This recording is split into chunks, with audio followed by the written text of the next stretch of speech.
সকালবেলা আমরা যখন বিধানসভা ঢুকছি তখন আমাদের গাড়ি তল্লাশি করা হচ্ছে।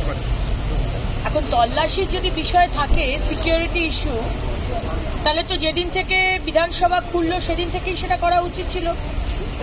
কিন্তু গতকাল যখন আমরা প্রতিবাদ করেছি মহেশতলার দাঙ্গা নিয়ে, মা তুলসীকে নিয়ে, হাতে মা তুলসীকে নিয়ে এবং ঝান্ডা নিয়ে, তারপর থেকেই পরের দিন 24 ঘন্টা যেতে না যেতে হঠাৎ করে এই তল্লাশি এটাই বোঝাচ্ছে।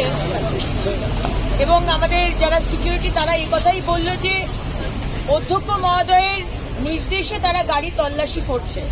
অধ্যক্ষ মহোদয়, আপনি যদি মনে করে থাকেন যে আমাদেরকে গাড়ি চেক করে আপনারা আমাদেরকে প্রতিবাদ করা থেকে আটকাবেন, প্রতিবাদ কিন্তু চলবে। সে আপনি আমার গাড়ি চেক করুন, আমাদের গাড়ি চেক করুন, আমাদের ঝান্ডা বা তুলসী মা তুলসী গাছ ভেতরে না নিয়ে যেতে দিন, প্রতিবাদটা কিন্তু হবে। আপনি প্রতিবাদ আমাদের আটকাতে পারবেন না। যদি সেই ইন্টেনশনে আপনি আমাদের গাড়ি চেক করছেন, প্রতিবাদ কিন্তু চলবে।